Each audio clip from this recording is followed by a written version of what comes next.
I get those goosebumps every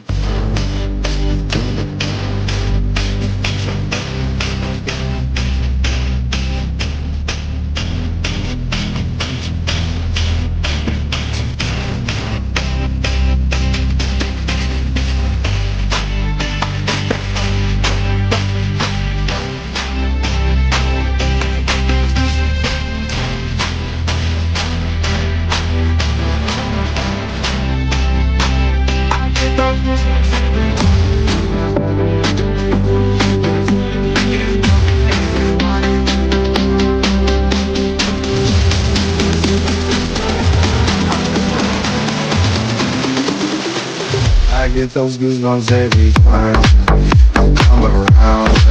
You ease my mind, you make everything feel fine.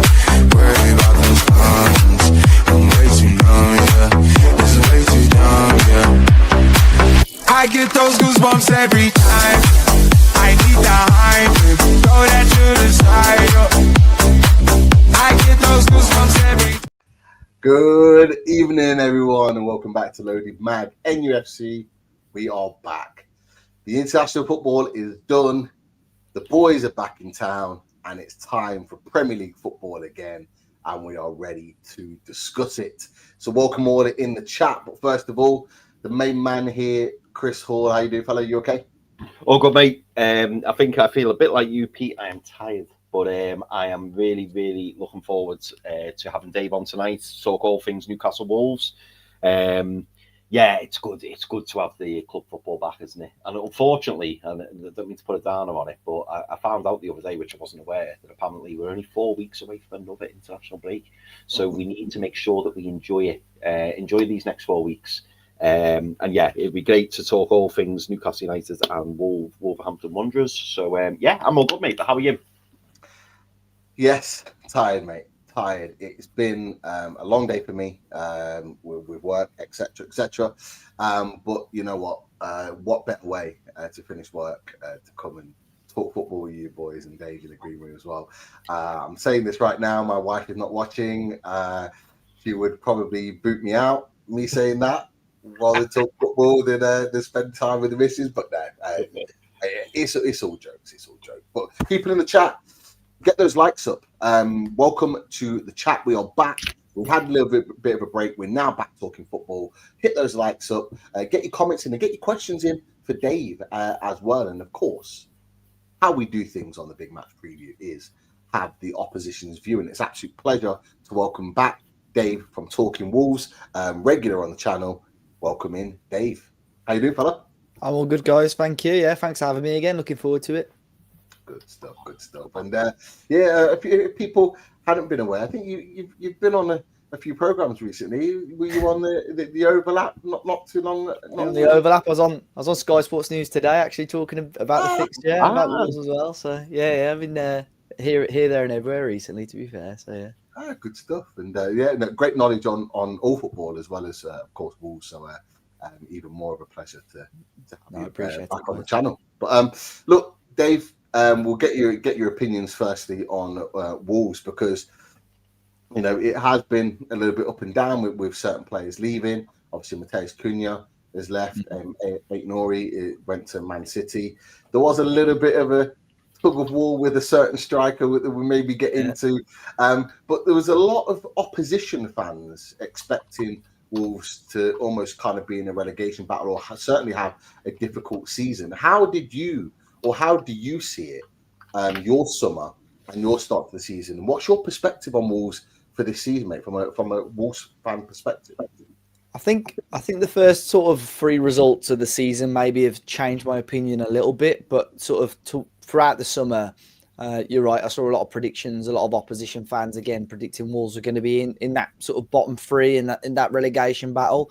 But I sort of let it go over my head, because I think I've seen it the last 2 or 3 years. Every summer we've lost big players. You know, we've lost Ruben Neves a few years ago. Pedro Neto went last year, and everyone would say at the start of those campaigns, "Oh, I think Wolves are going to struggle," and we were fine last year. Yes, we struggled for a little bit, but in the end, I think it was 16, 17 points clear of the bottom 3. this season, obviously, I saw it again, and I sort of let it go over my head a little bit. But with the closure of the transfer window in the first 3 games, like I said, a little bit more cautious and concerned.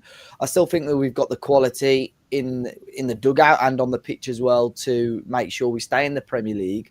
But yeah, it's we've lost not just one player, we've lost probably 3 or 4 big players, really. We lost Cunha, obviously, to Manchester United, Ryan Aïnouri to Man City, Nelson Semedo left on a free. He ended up going to Turkey. Not a lot of people talk about him, but he was our captain and such an experienced member of our first 11. And then players that didn't really have a massive influence on the pitch, but Craig Dawson didn't really play much under Vitor Pereira, but still a big player to lose in the dressing room. Pablo Sarabia, another one of those. So a lot of players have gone, and Wolves have sort of dipped into the transfer market and brought in players that people aren't necessarily sort of that knowledgeable on, to be fair. So Wolves have done that, and there's been some good success out of that previously. But this summer, I don't know.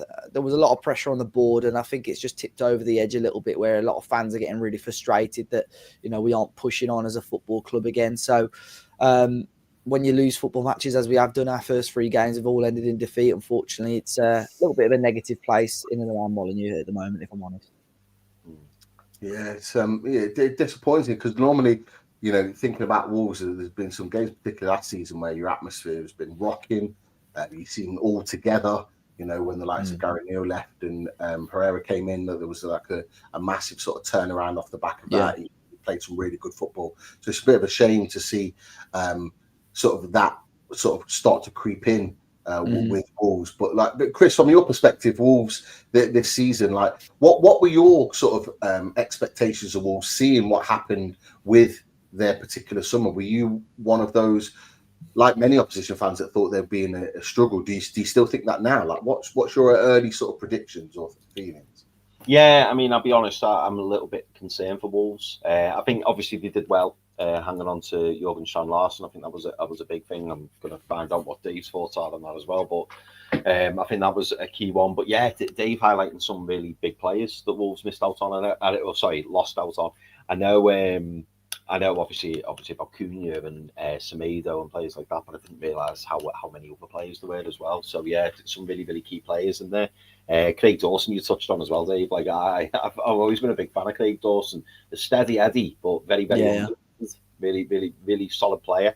But yeah, in terms of Wolves for the season, I suppose my biggest concern is, obviously, you look at last season and the 3 came up, the 3 went down. I've maintained for a long time now, when the championship final places were decided, I maintained that I had a feeling that these 3 promoted clubs would try and do the very, very best to stay up. And I think that they've had a couple of them have had a really, really good summer. They brought in some really, really big players, and I before the ball was kicked at the start of the season, I was looking at the likes of Wolves, the likes of Brentford, who've lost some really, really big players. Clubs like that, I did, to be fair, I did have a feeling Palace may struggle as well. Whether or not we see that, I don't know. They've obviously done well to keep hold of Mark Gay, but obviously they've lost Eberechi Eze. They kept hold of Mateta, which was a big one. But yeah, there's a handful of clubs that I thought might be in a little bit of trouble this season. West Ham being another one. So I don't think it's going to be easy. But yeah, I suppose we'll just have to see. We'll have to see. But it for me, it's kind of all eyes on the promoted clubs, because it depends how they kick on. A couple of them have had some really, really positive results, Sunderland being one of them. Burnley unlucky to lose to Man United in the end. Leeds have picked up some decent points, obviously beating Everton at home, which now looks like a very good result based on Everton's form. So yeah, I think it's going to be a funny old season, and I think being able to pick up 2 or 3 wins on the bounce like that could end up being huge. And it's whether or not Wolves can put a run together, as can the other clubs. I think looking back over the years, boys, how many times did you just look at the fixture schedule and go, "Oh, it's a good little run that. Oh, we should win the 3 or 4." Now every game you're going, it's a bit of a tough on that. For any club. The standards now in the Premier League are that high. You look at the bottom 6, 7, 8 clubs and you go, bad. They're really, really not bad. So I think it's going to be tight. I'm not counting Wolves out or saying that Wolves are definitely going to be down or anything like that. But I just think they could be one of many clubs who could struggle and give it 4, 5, 6, 7 games. The managers all of a sudden are going to be under pressure. Yeah, absolutely, and this is where it's going to be a really, really interesting season to see how it develops, because as you boys have said, it's unlike how it's been the last couple of years, where we've kind of had a clear indication on who's going to stay and who's not going to make it, and it's going to be an interesting battle for sure. But what was an interesting battle is your striker, your number 9, Jürgen Strand Larsen. Over the course of this summer, he became not necessarily a shot target for us, but a target that we didn't expect to be going for over the window. Obviously, you would have maybe noticed it was well documented Newcastle went for a lot of players over the summer and weren't always successful. Jürgen Strand Larsen was one of them. What did you make of that sort of mini saga over the summer with the back and forth, the 2 bids rejected? I think he asked to leave politely. I think he was quite respectful of the club. You might say differently, Dave. But what did you make of the Jürgen Strand Larsen situation? Yeah, it was interesting. I think a lot of it was, as are most moves these days, a lot of it was agent led. I don't think Wolves knew a hell of a lot about it, to be honest. I know when it was our local journalist Liam Keane had first reported on it that Newcastle had made some sort of approach, or at least they were interested in the player. I always look at transfers, 2 ways. One is that I will give my opinion. If I think a player is good or bad or a good fit, then yeah. But I never tend to get too overexcited, because ultimately the amount of rumours you see compared to the amount of players actually signed for the clubs, it completely outweighs it. So at that time, there was no real point in getting too sort of overexcited and wound up about it. But, ultimately when Newcastle come knocking, a team that, yeah, they've got a little bit of money in the back pocket, but also playing towards the top end of the Premier League and in European football. Wolves fans can love Wolves or think Wolves are as big as whatever they want to think, but ultimately Newcastle are in a much better place and in the league at the moment than Wolves. So it's always going to be a decision for a player to make.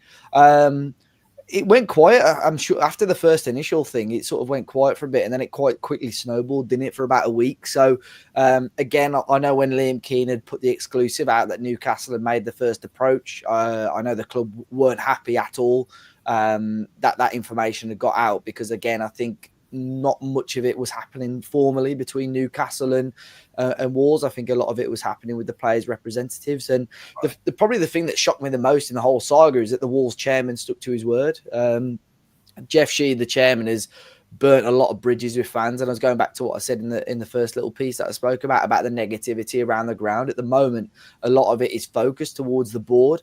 And there were rumours that maybe they would sell up. I compared it the other day to probably similar to the situation we're in now. Is probably similar to you guys and Mike Ashley at the time. Probably not as volatile as that situation, but it almost felt like it was coming to the end of a cycle. But I know recently he's been meeting up with fans, not publicised anywhere or anything like that, but meeting with fans. He put a podcast sort of interview type thing out last week, which again, not many people took notice of because he's sort of let fans down so many times. But that was the main thing for me. We said we're not going to sell him. I was like, okay, let's see. If Newcastle start up in the bids, which they did, I thought, when are you going to buckle? And to be fair to him, he never did. And like you mentioned there, Pete, Strand Larsen was pretty polite. He respected Wolves' decision that, where we were in the window. I have no doubt if Newcastle came in with that bid 3 or 4 weeks earlier, he would be a Newcastle United player right now. I think just the timing of it all probably didn't work in your favour. But I was surprised. Well, surprised in one way, because it's quite rare for, I don't know, I suppose I've seen Manchester United and Man City coming for players, but sort of Newcastle are just outside of that bubble still. So it's quite strange for us to sell players to that sort of stature of team. But at the same time, I'm not surprised, because Jürgen Strand Larsen is a very good footballer, and, he scored 14 Premier League goals last season. That there's only a short list of players that are available that can score that amount of goals. So I'm glad he's still a Wolves player. I hope he's fit for Saturday, obviously, because he missed out on our last Premier League game, which, for a few question marks over his future when he was injured. Thankfully, he was. But yeah, let's hope that he's fit and be a big test now for us to see what sort of character is his head still going to be in the game. Is he in his head? Is he going to still want to fight and score goals for Wolves? That's the big test between now and January for me now. Yeah, Chris, I'm not sure if you had an additional question on Strand Larsen, but I was going to ask Dave something, so I don't know if you wanted to come in and ask anything on Strand Larsen. Oh no, mate, no. Go on, go for it. I think Chris is thinking this as well, because around the time we were linked and we were putting the bids in, it came with a little bit of mixed reaction from Newcastle United fans. Obviously, you know, for me personally, and Chris knows this because we've talked about it on Loaded, he's a player that I'd watched even during the season, but we weren't linked with him at all, and I saw something in him. I thought he looked a player. I remember watching him in a couple of games against us earlier on in the season, against Aston Villa, and there was a couple of other games as well. I think Man United maybe around Christmas time. I think I might watch that game where he played really well in it. I've watched him. I thought, you know what, he's a player. There's a player in there. But when we were linked with him, there was real mixed emotions about it, and there was people that didn't rate him, and there's people that did. Like, what do you guys as Wolves fans think of Jurgen Strand Larsen? Like, do you see him as a player that can play at, say, Champions League level? Like, what does he offer Wolves that, for one, got him 14 goals in his first season at Wolves, but also to be the guy that could be potentially valued at around the 50 million mark? Yeah, like I said, I think the amount of goals that he scored last season was a big tick and a big plus. And I'm not surprised that teams that are playing in European football, were interested in him. And I have no doubt that he could easily, get towards that number again. I mean, if we're counting goals in all competitions, he scored twice in the Carabao Cup against West Ham already. I have no doubt he can get another 10 plus goals this season. And there's not many strikers that can hit back to back close to 15 goals whilst playing at the Premier League. And if there are players like that, you're going to be paying a premium for them. I think he struck up quite a nice partnership, especially in the early stages of the season with Cunha. I think Cunha, just such a talented footballer, and was able to add to that service and play off Jurgen Strand Larsen quite well. He had a real quiet spell around Christmas and early part of January, which was a little bit of a concern. He scored a great goal, actually, just after Christmas against Spurs. And then he picked up a little injury and just really struggled to find his form back. And it didn't really ring alarm bells with me, but what it highlighted was that Wolves didn't have a backup striker to Jurgen Strand Larsen, hence why he played so many minutes, and probably why he was sort of, other than Cunha, the main man last season. What it highlighted to me was that he needs competition, which we have added this summer, which I'll get onto in a sec. But towards the end, when Cunha actually got suspended, Wolves had a real favourable run of fixtures coming up, and really it was sort of make or break whether Wolves were going to stay in the Premier League. And we went on to win 6 matches in a row in the Premier League. Cunha, I don't think, started 5 of those because he was suspended, and because we started so well whilst he was out. Vitor Pereira started with the same team. We had him. He may play on Saturday. Marshall Monetti, who's like a holding midfielder, who was playing a little bit higher up and basically playing off Jurgen Strand Larsen. So it was a big physical guy next to him causing mayhem, and Strand Larsen was just picking up the pieces and putting the ball in the back of the net. So I think he's got it all really in terms of height and stature. He's 6'3", 6'4". Can hold up the ball quite well, finds the pockets of space really well in and around the area. I think last season he had the best, depends how much you want to look into stats, but best sort of shot to shot on target, rate. So the amount, his highest percentage of shots on target out of any footballer in the Premier League. Whether you think that's bad finishing because he's not putting the ball in the back of the net more, I don't know, but he's hitting the target, more than any other player in terms of his shot creation. So, but yeah, this year now it adds a different dimension because we signed Tolu Arakadare from Belgium. He's 6'5". He won't start on Saturday, I don't think, but he'll be off the bench. Give Jurgen Strand Larsen a bit more competition, and we could potentially see them both start together and be something completely different. But good player, definitely. I just want to see him kick on, and like I said earlier, it will be a big test now. Yes, he's had his head turned slightly, but he's got to stay put at Wolves until at least January. So what can he do, and can he get his head down for the next few months and hopefully keep Wolves out of trouble up until then? You're absolutely right. And I did hear, and correct me if I'm wrong, Dave, that he's potentially in talks with Wolves for a new contract. Is that correct? Yeah, that's right. Again, So with, I have no doubt there'll be some sort of gentleman's agreement that if Newcastle or any other team come in with a certain offer, it may get accepted. There were talks that it wouldn't include a release clause. There were some other reports which I think were wrong the other day, which said it would include a 50 mil release clause, which would make no sense considering we rejected a bid of that just a week or two ago. But yeah, he's set to sign a new contract. But like I said, I have no doubt that there'll be some hidden clause, whether it's a Champions League club or some sort of gentleman's agreement that if a team come in with a certain bid, that he'll be given the chance to talk to him, I suppose.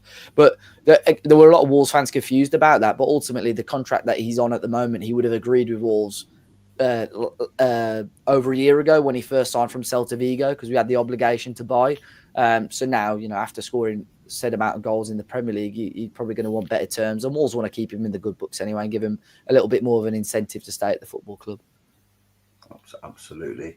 I think there's been some questions, Chris, you mentioned in the chat, some good ones as well for Dave. So we'll fire away with some questions because our viewers are normally pretty spot on with that. I saw some of them. They look good questions as well. Yeah, absolutely. I'm going to start off with the super chat first, and I don't know what Warren's insinuating here, so we'll have to ask Warren what he means. But Warren says, "Dave is too good looking for this, Pete and Chris." So I don't know what Warren's trying to say about me and Pete. But what are you trying to say, Warren? I know. Come on. But a nice compliment there from Warren. At least he's paid for you there, just to soften the blow slightly. Exactly. Thank you, Warren. Much appreciated. Thank you for paying for the insult. I do appreciate. But no, in all seriousness, thank you very much for that one. I really liked this question. And it's quite topical at the moment for obvious reasons. Andy Ford asks you, Dave, and we'll maybe move on to Vitor Pereira in due course, but would you take Nuno back at Wolves? See, this was a good question because this sparked a lot of debate in the Wolves space this week as well, because no doubt Nuno gave us our sort of best times in the modern era at Wolves. Got us back into the Premier League, back-to-back 7th place finishes, Europa League quarter-final. It didn't even end that. I mean, he left the club right at the end of the sort of the full COVID season when fans were allowed back in right at the end. So he had quite an emotional farewell. And he actually came quite close to rejoining Wolves after we sacked Bruno Lage. But unfortunately, the relationship between Nuno and our chairman, Jeff Shee, who I mentioned earlier, isn't the best. Jeff's gone on record and said quite a few times he felt that Nuno was lucky throughout his time at Wolves, which is a little bit of a concern. I would have him back. Would I sack Vitor Pereira now to bring Nuno back? Probably not. But I think in the near future, if Wolves continue to play poor and for whatever reason Vitor Pereira gets moved on, I would have Nuno back in a heartbeat, to be fair. I think he would come back to Wolves in a heartbeat. But the issue is obviously the chairman upstairs. But like I said earlier, because the relationship is between Wolves and the chairman is so, the fans and the chairman is so sort of all over the place. I think this, be an easy sort of thumbs up from a lot of Wolves fans if Nuno were to ever come back. So I'd have him back. But like I said, I think Vitor Pereira deserves the time and respect to do his job at the moment. But I would, one day maybe. Definitely, he's had good.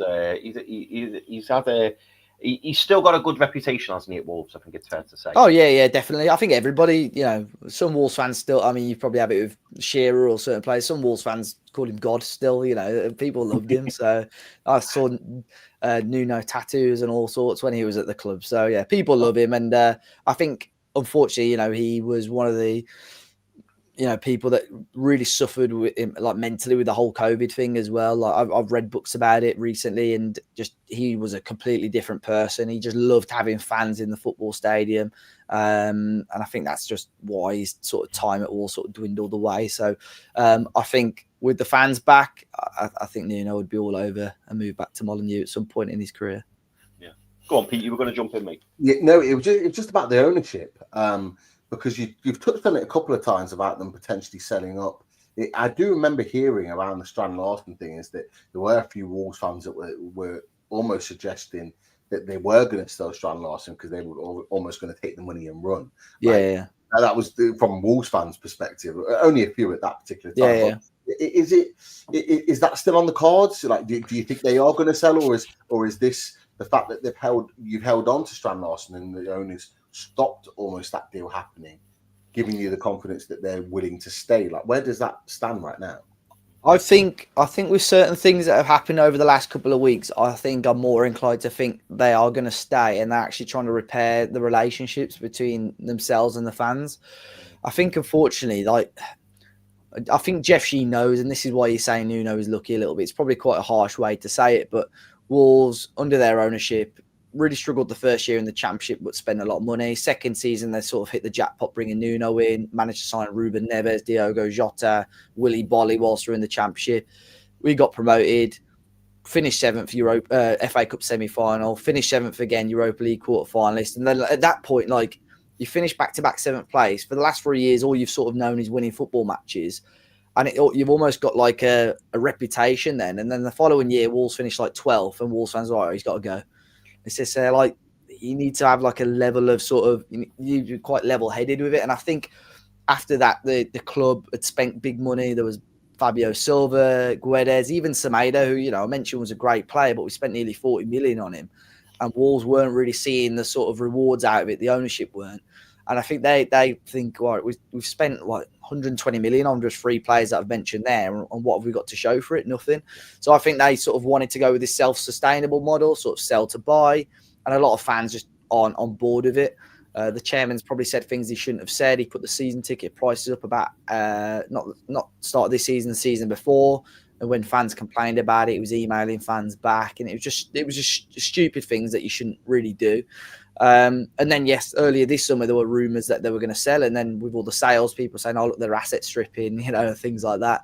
And when they kept hold of Strand Larsen, I think they needed to anyway. I think any sort of chairman, whether you're going to sell the football club or not, you need to make sure you've got, some of your best players. And a lot of Wolves fans thinking, oh, they want to take us back down to the Championship. But if you own a football club currently worth 300 to 400 million, why are you going to allow them to get relegated again and sort of half, if not more, the value of the football club?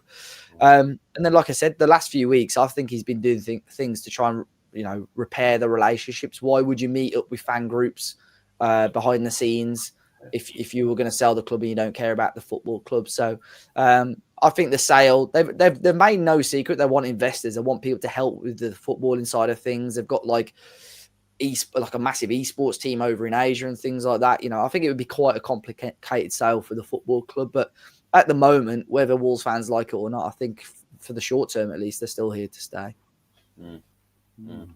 On that subject, Dave. Oh, sorry, Pete. Go on, mate. No, I think you might be asking the same thing. Go for it. Oh no, I bet I'm not. I could be wrong. I was just going to say on that subject, because we mentioned Victor Pereira, that we touched on him slightly earlier on, but given what you've just said, Irish Assassin says he likes Victor Pereira, but he's been at 11 clubs as a manager since 2011. And does Dave think he will jump ship like he has throughout his career? I know you said about him not being pushed to make way. But is Victor Pereira going to get, kind of cold feet, or maybe the board aren't giving him what he wants? Do you see Victor Pereira walking away? Yeah, it's an interesting one with Pereira, because this I've mentioned this quite a lot recently. During the summer, it was strange. We had a sporting director at the club who'd been at the club 10 plus years in different roles, but had been the sporting director for a couple of years, and he was moved on. And a new guy came in that no one had heard of, hadn't really managed or worked at top clubs. And because he'd worked with Vitor Pereira in Saudi Arabia, Vitor was allowed to bring him in and work as like a technical director alongside him. So he came in, and then Pereira had a lot of control over recruitment this summer as well, which we haven't really seen. Even Nuno didn't have that control. A lot of it was left to the recruitment team, and even Jorge Mendes, who I know there was a question about as well, which I'll answer in a sec. But Vitor had a lot of control this summer. So would he? And again, a lot of fans will say he's going to walk. He's going to walk. I think with the money that he's on and the amount of staff that he's brought with him, because he brought 2 extra members of staff this summer as well, I just can't see how you would just walk away from that. Saying that, he's in his last year of his contract, and there's obviously been talk of new contracts and things like that. But ultimately, if he doesn't start winning football matches soon, why on earth are Wolves going to give him a new contract? We did it with Gary O'Neill. He had an okay first season, ended it quite poorly. The Wolves gave him a 4-year deal because there were whispers of England, Manchester United, Liverpool, and then he was sacked 3 months later. And you've just had to pay off a bloke that you've just given a 4-year contract to. So again, I know the club are going to be cautious on that, but ultimately Vitor's in the last 9 months of his contract. He's got to start winning football matches if he wants to stay at Wolves. Otherwise, I don't think they'll let him stick around. And in regards to Jorge Mendes, it's just a real weird subject. There was no sort of secret that he was heavily involved in the football club over the first few years of Fosun having the club. Basically, the relationship there is that Fosun, our owners are like a what's the right word for it? An investment company, sorry, and they've got shares in Guest Foods, which is Jorge Mendes' agency. So it's it was a good relationship. I think he still has a relationship, hence why Vitor Pereira's at the club. But I just don't think he's as heavily involved in the club as he used to be. I think Wolves feel now that they're a sort of big enough entity and a big enough club that they should be able to attract their own players without the use of an agent. Yeah, he's there still to help. He probably helped us get such a decent deal for Fabio Silva, who ended up moving to Dortmund this summer, and other players as well. And he's been a very good middleman. If we want a player from Barcelona or Atletico Madrid or Valencia, where he's got good ties in, he'll act as a middleman. Some clubs don't like it because even if the player's not his agent, he's still there and wants to cut the deal, obviously. But he's still a good person to have around, but just Wolves aren't leaning on him as heavily as we used to. Yeah. Pete, what were you going to jump in with me? I take it we weren't on the same page on that occasion. No, we were, but that was the question. That was the one. That was because you were talking about sort of the ownership, and you were talking about sort of people being involved, and some people had mentioned it in chat, and Gene Esther had mentioned it as well, which is why I was going to ask the question. I'm going to just hold the questions 1 second, Chris, just because we can come back to that maybe as a quick fire towards the end, because I know we've only got a short period of time with Dave. I just want to ask you, before we put the tactics board up to potentially look at the how both teams are going to set up on Saturday, what have you made of Newcastle United? Obviously, we've had a very up and down summer. We've had a very eventful summer, should we say, with lots of things, players coming in, rejections, players going out. What have you made in Newcastle summer? But maybe more importantly, what are your thoughts about Newcastle going into this game on Saturday at St James's Park? I think I'm not really looking forward to it that much. I think in terms of, Newcastle at the moment are set up better than us. I think despite you not having a win, I think you've looked a lot better than Wolves so far this season. And I mean, form doesn't mean much going into games, but our form at St James's is awful as well, to be fair. So it's not a game that I'm particularly looking forward to. I think Wolves need to win, really. A point would be okay, but we've got Leeds at home next week, and I think there'll be so much pressure on that game if we don't get anything this week. And me mentioning sort of the negativity things, if Wolves go into the Leeds game on 0 points and things aren't going our way after 5 or 10 minutes, it could be quite a nasty place at Molineux. So it'll be difficult. And we've had our not fair share, but we've had a few players over the years where they've probably left not on the best of terms, or left in ways they probably shouldn't have left on. But that Alexander Isak saga would have done my head in, to be fair, because it dragged on way longer than it needed to. I think the player, who would have been a hero in so many people's eyes, wouldn't helped you win silverware just months ago and then acts in that way. I think there's much better ways to act, to be completely honest. So yeah, that would have frustrated me as a football fan. But I suppose for Newcastle, although it's probably a few weeks later than what you would have wanted, you've sort of got two good forward players there. Wissa, who scored a great amount of goals and he's proven at Premier League level. A Voltamada could be an absolutely brilliant football. I think in terms of his physique, he's so unique. We did some recruitment, little bits and pieces and videos during the summer, and he was a player that maybe was a little bit of a stretch for Wolves standards, but he was a player that was mentioned a couple of times as well.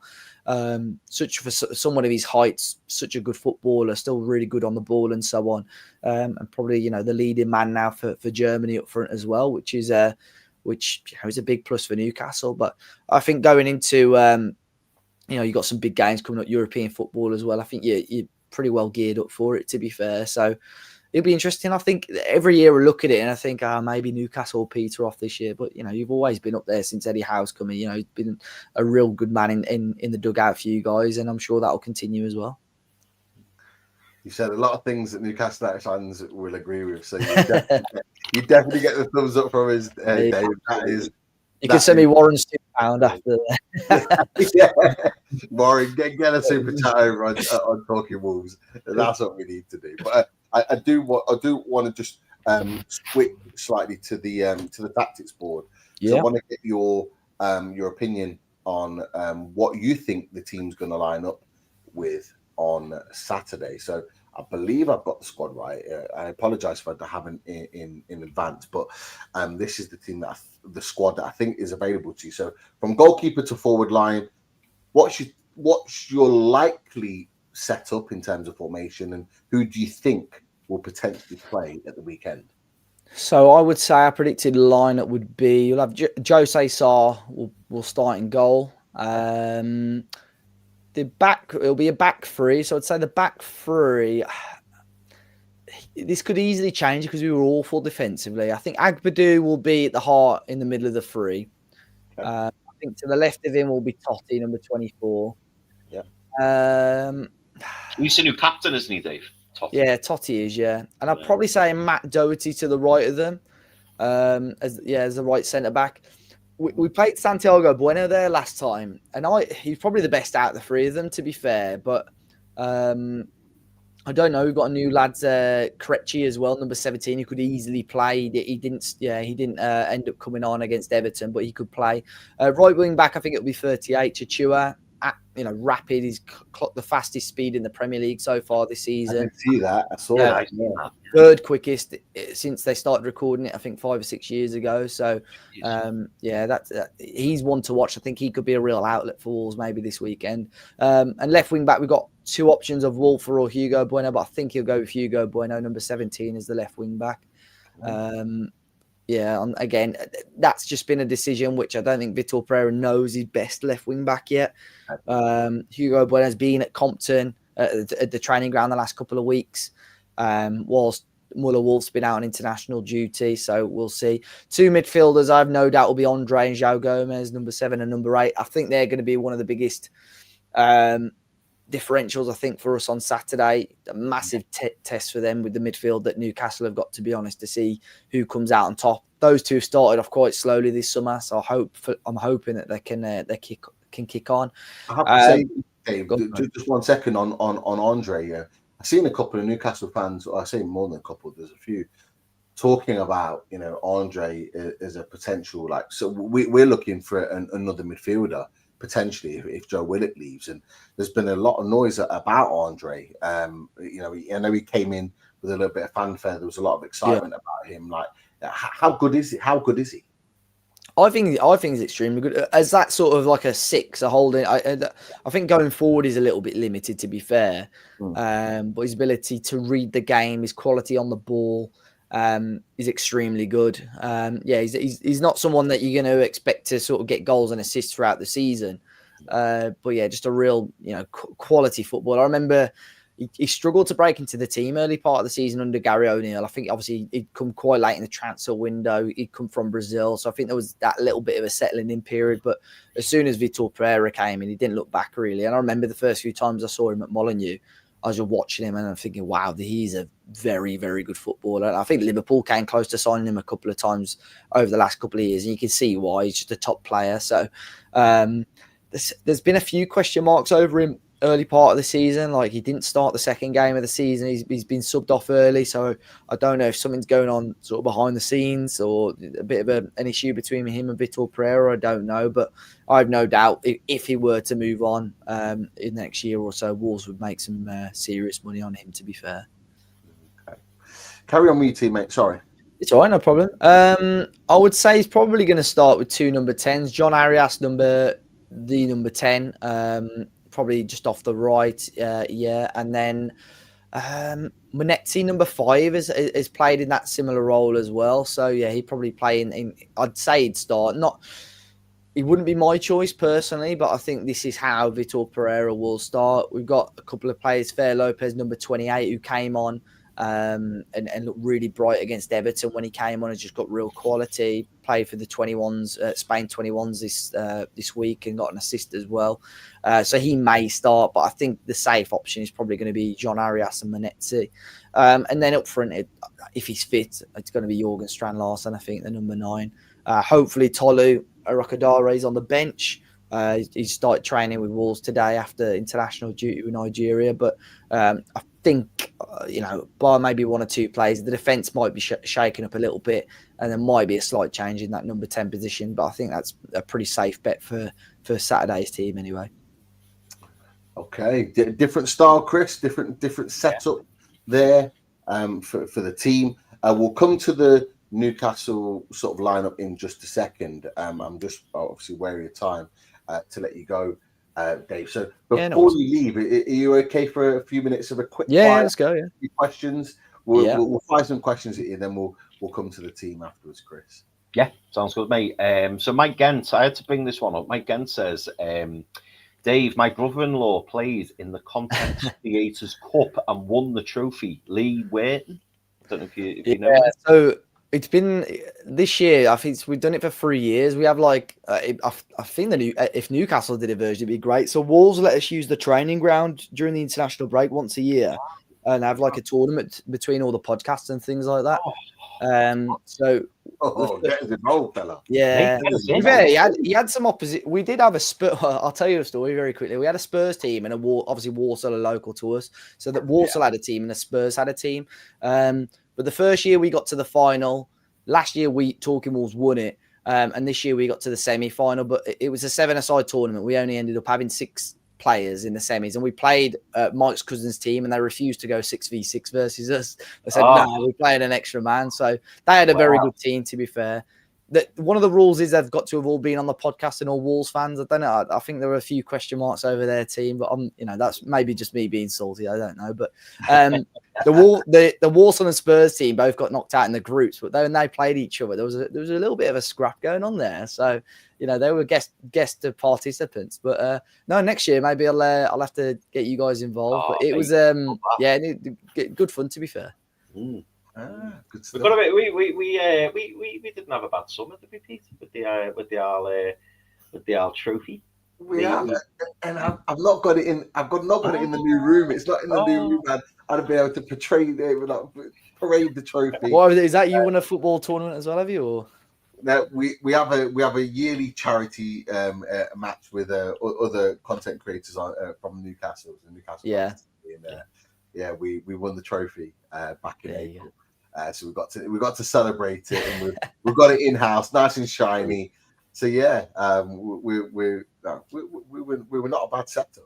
To be fair, I have to get you involved then next year. Yeah, well, I said that when the Spurs team got invited, because they were all from. I think it was Chris. I don't know if you know Chris Cowlin and his podcast. And I thought if I was coming up from London, I would make sure I got a decent team behind me. And I think they finished bottom of their group. I think they were surprised at what the quality was. So I think they had a long old trip back down to London on Saturday afternoon. Anyway. Well, well prepared, Chris. If that's yeah. No ringers though. We won't cheat. We won't cheat. No. We only have people that have been involved. Exactly on here. Exactly. Yeah, absolutely. Great question. Do you know what? This was an interesting one from the Clon lad, and it kind of ties in with your not confusion, Dave, but your hesitation over the left wing back position, because the Clon lad says, "Are Wolves missing Ait Nouri?" Yeah, I think so. I think just his quality. I mean, on the ball, any time under pressure, he's just so good on the ball in terms of like his manipulation, the way he could get round players. He could have 3 men around him and somehow step over and nutmeg both, two of the 3, and then be like 30 yards down the pitch. He was amazing, but he even added a lot of protection for Totti as well. I think if Totti was ever under pressure, he was like, oh shit, I can give the ball to Ryan and then he'll do the rest.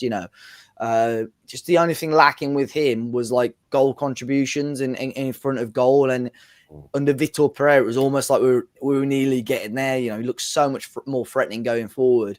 So I think we are missing him. Hugo Bueno is a lad that's been at Wolves for a long time, but just he was out on loan at Feyenoord I think last year, and did okay. David Muller-Wolf has come in from AZ Alkmaar, Norwegian international. Again, I just don't know if he's a brand new player, so I don't want to judge him too much, but I'm just hoping it's a little bit of a settling down period and then he can really kick on. But both of those have got a lot of work to do if they're going to live up to the quality that Ryan Aït-Nouri gave us.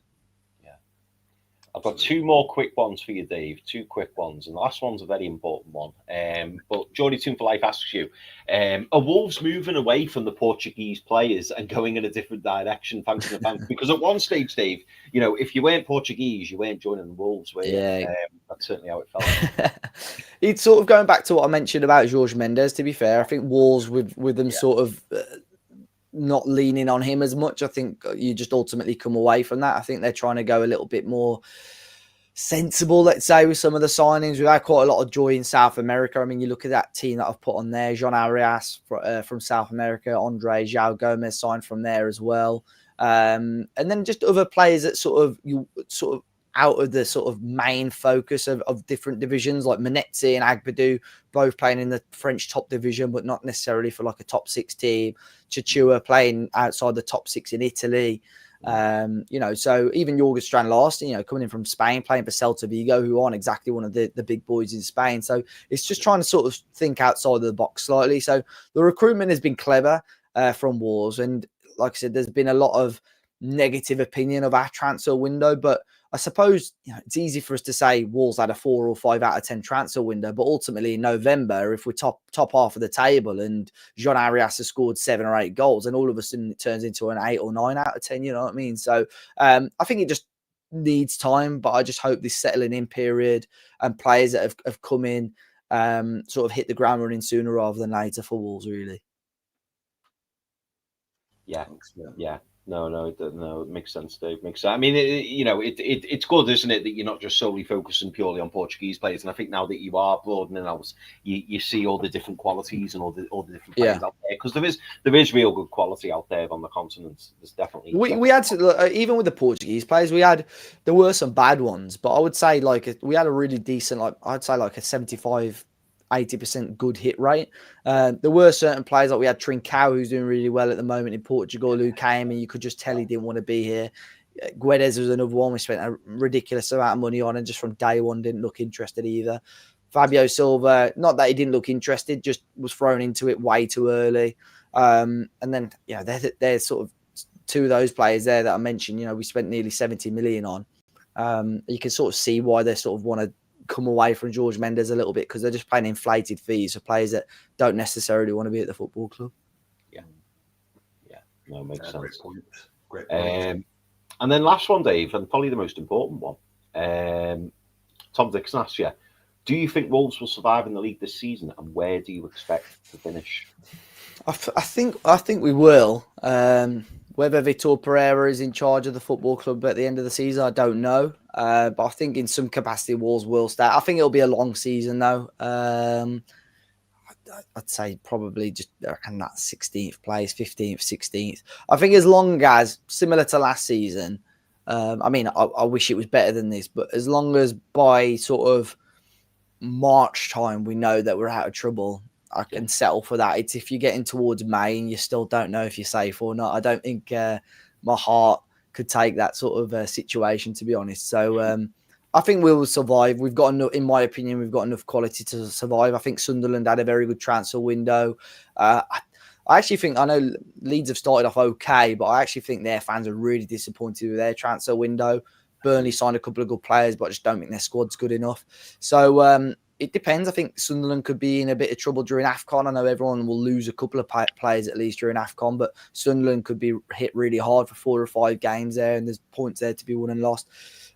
So, you know, they're all going to have sort of their honeymoon period and getting points early part of the season. But ultimately, we've got 35 games left. You know, like I said earlier on, Wolves went on a 6-match winning run towards the end of last season. Completely changed our campaign.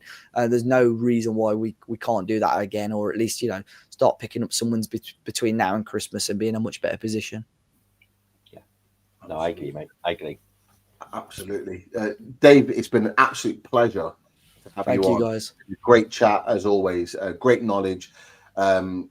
Super conversation, as always. Make sure everybody that's watching the channel, people that are watching it back, make sure you go and subscribe to Talking Wolves. Make sure you go and listen to their content, of course. But before you go, we've obviously got to ask you a prediction for the game on Saturday. Well, what do you think the scoreline will be come 5 o'clock? I've spoken to a couple of Newcastle fans, and all of them seem to be predicting quite a heavy win. I think now you've got a striker, and I think they're sort of hoping that you'll start to score the goals and turn it on. But I've sort of got 2 predictions to this one. I do think Newcastle are going to be too strong for Wolves. I think with my head, I'm going to say a 2-1 Newcastle win. I know it's a bit boring, but my heart's saying a 1-1 draw. But I think I would take a draw right now, to be fair. In an ideal world, I'd like us to win, but away performances just don't fill me with a lot of confidence at the moment from Wolves. But I hope we get something. I hope I'm completely wrong, and, you know, they can surprise me and end up getting 3 points. But I think it's going to be an extremely tricky game for Wolves on Saturday anyway. No, spot on, fella. Absolutely, it's going to be an interesting game. Setup, tactics, approach from both teams.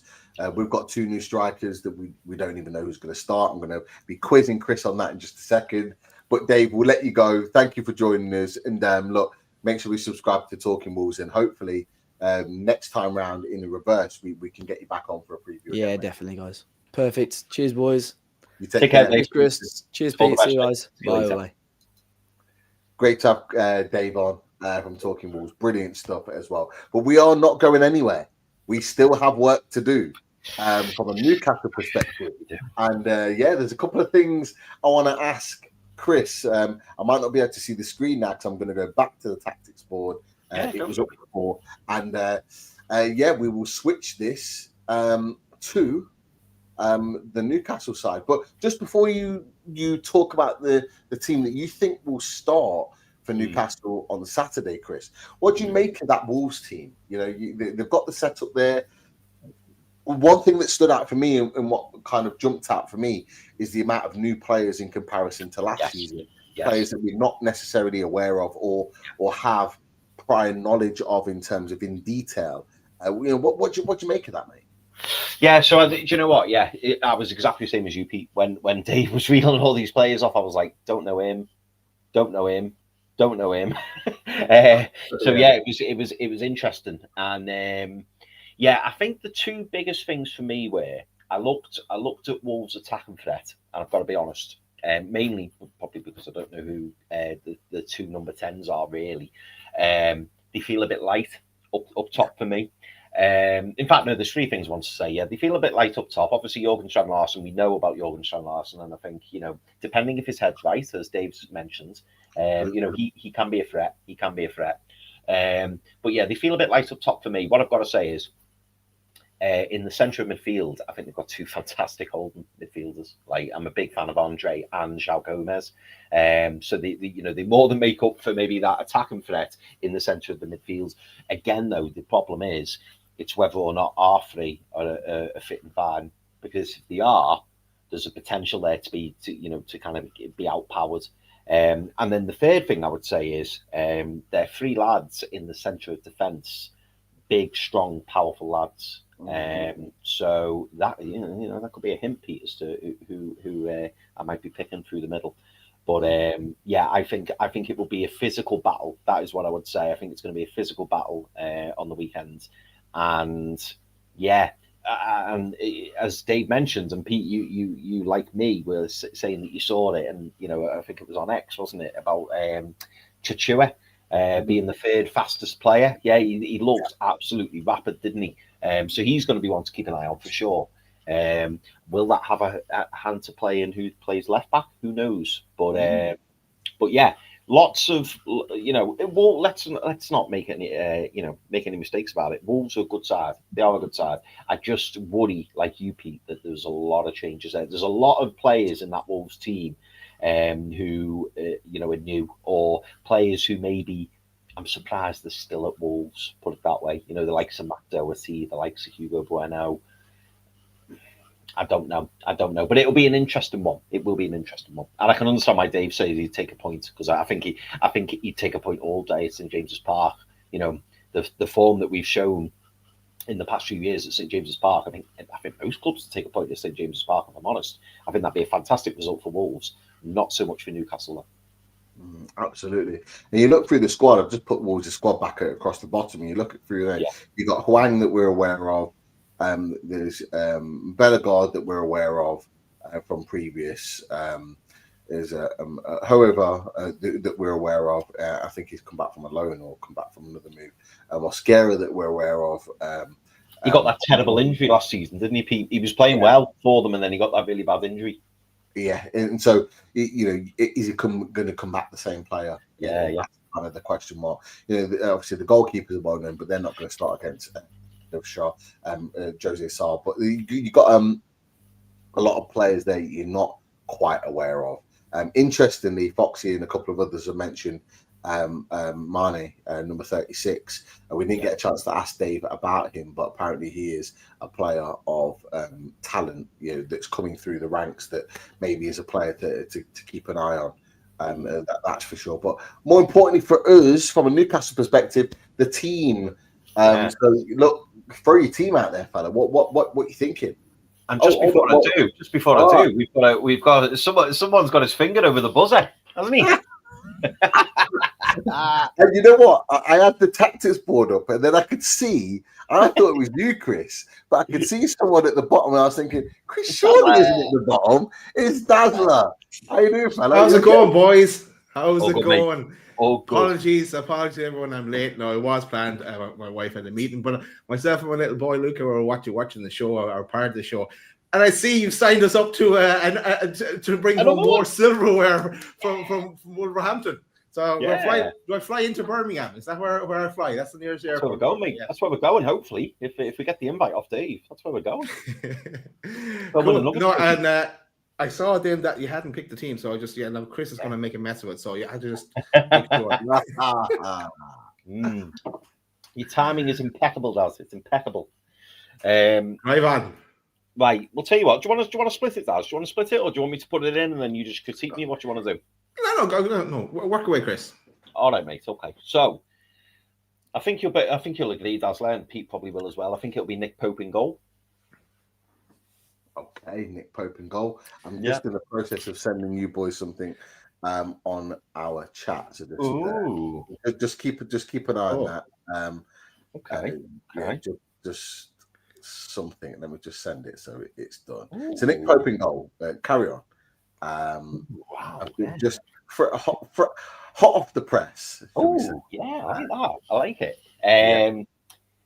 So I'm saying Nick Pope in goal. It's so hard. This is going to be tough. I think this season. I'm going to put it out there. I think it's going to be tough. We've got a big squad to choose from. We have players across the board.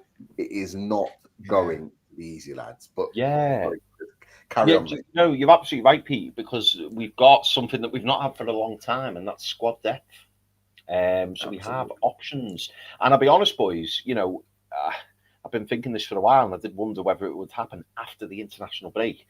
I have been thinking, and particularly because of that right wing back, I'm thinking, is it time to bring Lewis Hall back into that left back position? It's time. It is time, isn't it? It is time. Okay, Daz, there we go. Right, Pete, I'm going to say Lewis Hall at left back.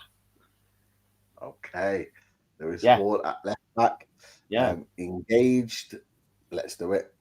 Yeah, let's do it. If we don't bring him in now, Chris, when are you going to bring him in? Well, no, I think- it's a really fair point. It's a really fair point.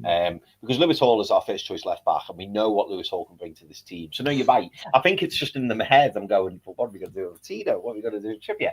But I'm going to be decisive on this one. So I think the right back will be Tino Livramento. Hey, ooh, big call that. No trips. Because no, and the reason being, Pete, is because Tino Livramento obviously getting minutes for England. And let's be honest, we all love Kim Trippier, we all do. But I think Tino needs to start making that right back position his own, particularly because Lewis Hall needs to have that left back position. So I'm happy with those wing backs. Now, in terms of the centre backs, the left side of the centre back is easy for me. It's Dan Baird. Yeah, of course. Big Dan. Do you know what? I'm gonna go with tried and tested. I'm gonna say Fabian Schär is going to be the right side of centre back. But again, how long will that last for? Who knows? But I'm going to say Fabian Schär. You know what? I'll just throw out there, Chris and Daz, jump in if you got an opinion on this. I know we're kind of picking it off as we're going along, but for a team that has 2 clean sheets out of 3, can you really dislodge Burn and Shaw? Because they are the big reason why we've got those clean sheets. That would be the question that I'd be asking. People might have a different opinion on that, but I'm just kind of that's why I'm kind of understanding why you're going for that choice. Just one thing. Do you think? I know it's at least five days away afterwards. But do you think Barcelona will come into the thinking as well, as in maybe we play in this game, we might change it slightly for Barca at home? But I'd go this way as well. Even though Malik Chow is pictured in a lot of the pictures that's been coming out this week, and him and Valtameda, they only seem to be talking to each other at the moment. Yeah. But hopefully they talk to the wider squad. Yeah. No, I noticed that as well. If you see Valtameda, it's literally Valtameda and Schär. That's it. He doesn't speak to anybody else. It's only Fabian Schär. Chow. Yeah. So, Chow. Sorry. But yeah, I know. I think it's a really good point that you make, Daz, because my next selection is with Barca in mind. So I think personally for this game, the left central midfielder will be Jacob Ramsey, and I have a feeling that Mr. J7 is going to be getting primed for Barcelona. That's what I think it'll be. Okay. So I think it'll be Jacob Ramsey at home to Wolves. The right side of the right side of midfielder, Pete, will be Bruno Guimaraes. Yep. And we're going to have our number 8, our Italian maestro in the number 6 position, Sandro Tonali.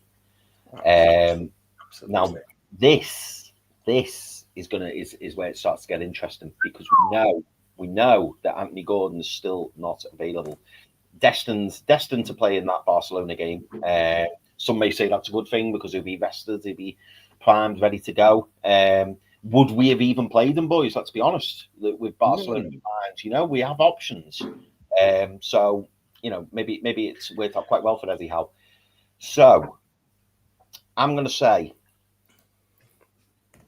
oh God, I'm gonna go for it. I'm going to say Jacob Murphy, right midfield. Okay. Yeah. I'm going to say left. Well, I don't know why I said midfield. Right wing Jacob Murphy, left wing Harvey Barnes. Barnes on the left. Okay. I am going to agree with you, Pete, which is what you predicted a number of weeks ago. It feels like months ago, but it probably wasn't that long ago. But there's been a lot of talk as to who will be the striker for this match, and you said a while ago that you believed it would be Nick Valtamada, and I believe it will be Nick Valtamada. And I think there's a couple of reasons for that. The main reason being is he's had more training than Johan Visser, even though Johan Visser is Premier League experience. I think if they both had a couple of weeks training, the two of them, I think Johan Visser would be a nailed-on starter in this game. I think because Johan Visser has come back later than Nick Veltemade, and also we're hearing Johan Visser has gone off for the scan, allegedly, I think that almost makes it damn certain that it's going to be Nick Veltemade in the number 9 position. Okay. Yeah, there are lots of question marks around that team, but that's not to say that that's not the right team, because this is how difficult it's going to be. People that have watched big match preview away days over the course of the years, you will know it's been pretty much straightforward. It is not anymore, because we've got a squad big enough to be able to make these changes. Then there's going to be a discussion point around them all. Is there a buzzer in there for you in any way? There is. I was trying to be polite to Chris. Yeah. And I was trying to do something else in the background. But I would I put in Alanga for definite instead of Murphy. I'd be disappointed if Alanga isn't playing. Do you see? You see, I'll be honest, Az. The reason I put Murphy in is because I believe he'll play Alanga against Barca. But that's a good point. Do you think that?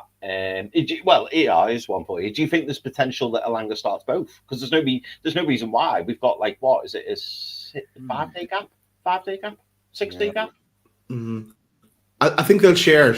I think he will. Let's. I'm hoping we win this game. I think everyone is watching this, except any Wolves fans. But so I'm hoping we're able to take the lead in the first 60 minutes or so, and then that way that would enable him to be able to take Alanga off, let's say, and keep him fresher for Barca then, and bring on Murphy into that position. And so that's why if I could, I'd start Alanga in both games. But Jacob Murphy has a role to play, and it's going to be difficult for him to get up and running this season, because he's only getting bit part starts, and you saw last year when he did get a run, because remember he was a kind of a sub at the start of the season as well. Because I remember him at that Spurs game, he came on and I said take him off again when I was there at St James's Park. But he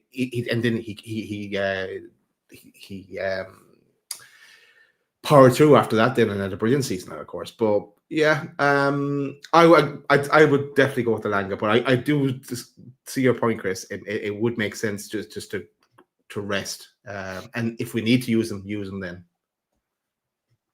Absolutely. Yeah. Absolutely. Yeah. And are we thinking then? Are we thinking that the whole scan thing on Wisa will stop him from starting? I can give you a bit of an update on that, because Craig Hope did a piece today. So he did go for a scan. However, the scan did come back clear, and he is expected to train tomorrow.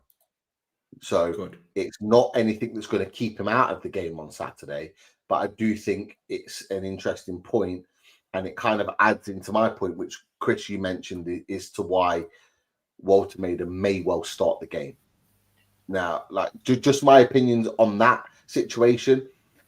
If both players, like you said, Chris, had 2 weeks training together and were fit and firing, I think Johan Wisa starts absolutely hands down. And that's no reflection on Nick Woltemade, by the way.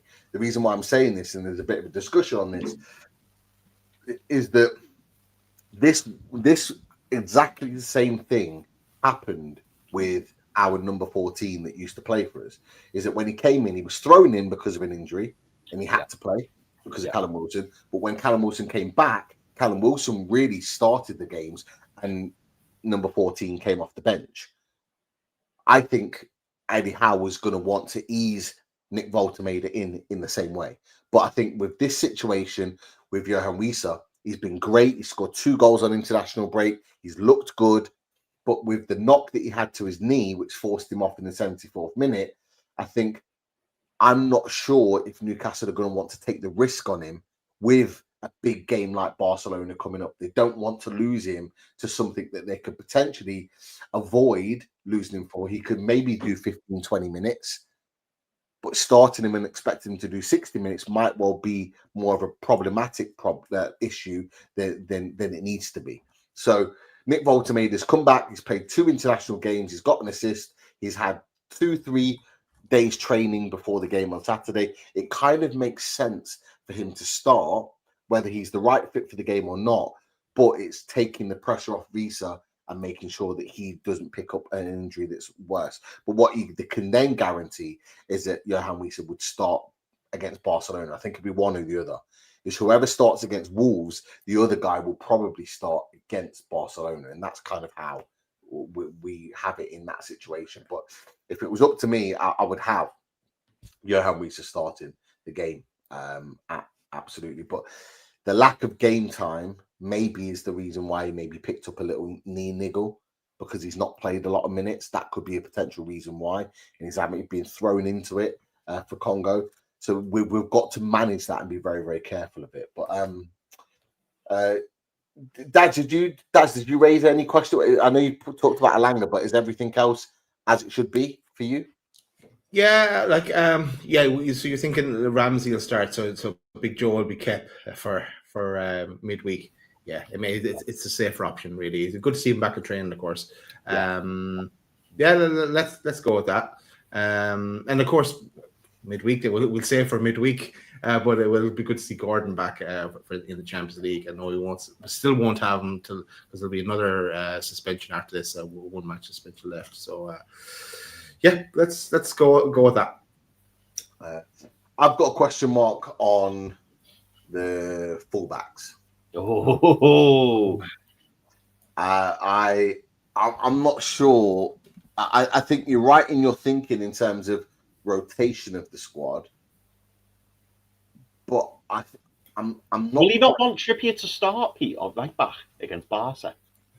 I think he would. But I think he'd probably want Trippier to play both games. I think in an ideal world, I think the fullback situation that he's got there is probably the right choice. So I agree with it. But because we haven't won a game this season, yeah, true. I'm not sure if he's going to want to guarantee us getting 3 points on the board in a game we're probably expected to win, and having the experience of Trippier starting may well be a factor in that. But I agree. The other thing is their right wing back. And Dave talked about him being absolutely rapid. Obviously, he's one of the fastest in the Premier League. He was in the top list. Now, if he's bombing on constantly as a right wing back against us, you're going to want someone that can match him for that pace.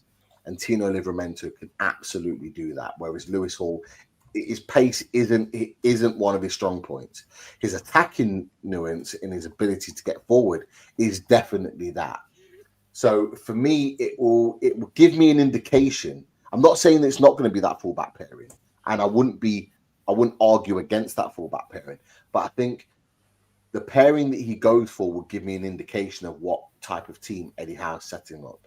If he's setting up with Lewis Hall there, I think he's setting up to attack, and he's setting up to push forward, and he's setting up to be and have players in the right positions to give good delivery. And Lewis Hall can absolutely give that in attacking sense. If he's setting up to be cautious in any way, shape, or form, I think he goes with Tino Livramento there. That's the only reason I'm raising it, because I think actually I'm not against that fullback setting at all. But that's my only thought behind it. And as soon as he talked about the player that's rapid as the right wing back, I just thought, will Tino play there to kind of combat that? That's my only thought, but I'm not. That's my only question about the rest of the team. The rest of the team is set. I think Ramsey has to play. He's trained all international break. He looked good against Leeds and only came off because he had a slight ankle niggle. Joe Linton, you're right. We shouldn't necessarily take a risk on him. He needs to play against Barcelona because I need him putting Pedri and whoever 6 foot in the air. I need him doing that. We all need him doing that against Barcelona. Barnes makes sense because Gordon's going to come back in and should come back in against Barcelona. He absolutely should. It's the perfect game for him to play. So this is almost Barnes playing for his next game against who we play against next? Is it Bournemouth? I think on in the following Premier League game after Wolves. So Barnes is almost playing for his Premier League spot almost on Saturday. So yeah. I've got a question for you boys. Go on, go for it. Is Nick Voltemade playing for his starting spot against Barca on Thursday? I.e., if Nick Voltemade scores or gets a brace, God forbid, which would be lovely, is Eddie Howe then going, right, you're starting against Barca? If Nick Voltemade doesn't quite do it, and Johan Visser, obviously his scans come back clear, which you released before, Pete, which is great news, is Eddie Howe going, right, I'm bringing in Johan Visser for this game, or do you think Nick Voltemade is probably going to get the next 2 games? I think if he does well, he stays on for Barca, because like 3 or 4 days after that we're at Bournemouth, and then Wisa can start there. It's going to be like that pretty much through the season. It's whoever. This is the beauty of having 2 strikers, and they'll have to fight with each other. And as Pete, you have mentioned before, back to the days of Wilson and another fella used to battle it out. So bring it on. Absolutely. Don't write off Asula as well. He might. You never know. Possibly off the bench. Possibly off the bench. I'll tell you what, Asula. What's going to be great about Asula is, if hopefully we see it a lot this season. Hopefully, if we have a game mapped up and it's 2-0 or 3-1 or something like that, I'll be bringing Will Asula on 15-20 minutes. Get minutes in him and save your strikers. Game management. If the game's done, bring Will Asula on to cause a little bit of chaos, a little bit of havoc up top. Save your strikers, because we are fortunate that we do have 2 fit strikers as we speak right now. But if there's an opportunity to get some minutes in Will Asula, and dare I say it, get people having a look at him, we could be having a different conversation in January. Who knows? But what I hope, the fact that we've chosen to keep Will Asula, is that he's going to be in and around this squad. I hope that he doesn't just disappear into nowhere, and then all of a sudden, we've got this third choice striker who doesn't get any minutes whatsoever, and we're not, sufficiently using him or bringing him on, to cause a little bit of havoc, or, to as I say, rest some players and keep them fresh for the next game. And there'll be Bradford after that, after the Bournemouth game. So it's like from famine to feast. There's so many games coming thick and fast. So everyone's going to get game time. Mm-hmm. Absolutely. The longer we stay on the Carabao Cup, the longer Will Asula will get minutes, and that's the important thing. But you're right. Like we actually around sort of November time, early December, we need to be giving Will Asula minutes, because when Johan Wisa goes to AFCON, we're actually going to need him maybe to come off the bench and play games. But but for me, more importantly, is that don't mean to sound disrespectful to Congo, but I hope they go out quite early in the competition. There's a high chance they're not away. That Johan Wisa is not away for the full 4 weeks. He might only be away for 2 or maybe even 3 max. He could well be back sooner than we think. But the one thing I'm looking at is I want Will Asula scoring a couple of goals back end of December, maybe early January, because I need to see that Frankfurt 30 million still on the table. I need to see it. Yeah. Like we need to see it as a club, because I don't see how we're going to get that sort of money for him again. Like we have to see him do well, put the ball in the net, score the odd goal to justify us giving that sort of transfer fee out again for the player, because I actually absolutely believe we need to take that opportunity in January. It needs to be revisited. Absolutely. So, Will Asula will become a talking point. I don't think he'll be a talking point Saturday or against Barcelona, but like, as you boys said, against Bradford onwards, absolutely. But it's going to be interesting. It's going to be imagine if Eddie says, Nick Voltemade, you're on the bench. Wisa, we're going to rest you. Asula up front. Like everyone will be pissed off. It can't happen, mate. It can't happen. It can't happen. We saw what happened with Leeds. Like, you've got two strikers now. You've got to play one of them. Like, one of them has to play. Like, Dad, come on. I've had a long day. Doing Chris's devil's advocate. Yeah, I love it. I love it. But yeah, absolutely. So we've got the team that'd be interesting. You know, they play 2 in midfield. If Dave's setup's right, we've got 3 in midfield. Something we'll need to sort of come back and look after. I think obviously Larsen could well have something to prove. Dan Burn and Shaw are going to have to do a good job in keeping them quiet, although they've done it before. It's going to be interesting, boys. It's going to be a really, really interesting game. But let's see how that works out. Anything you boys want to bring up or touch on? Any questions before we come to predictions? I had a question that I wanted to bring up. Well, first of all, another big thank you to Warren Dinning. Thank you very much, Warren, for the super chat. Much appreciated. Cheers, Warren. Says, I think Jose Sarr will have a bad back on Saturday night. And quite possibly, because I'm hoping that Nick Baltimore puts himself about a little bit, and not to mention in these set piece situations, our squad is getting taller and taller and taller. So yeah, Jose Sarr, even though he's incredibly tall himself, he might have a bit of a physical battle on the weekend. And fingers crossed he does. Fingers crossed. But the question I wanted to bring up, boys, and I don't know much about this. I briefly saw something. But another head and hands moment, and you think, what is going on? So if you boys can shed some light on this, great. But Dominic Harvey says, evening all, glad to see Newcastle sorted the issue with tickets and Dundee. Been a supporter for over 50 years, not got a ballot ticket for 2 years. I briefly saw something about Dundee getting tickets, or a place in Dundee getting tickets. What is that about?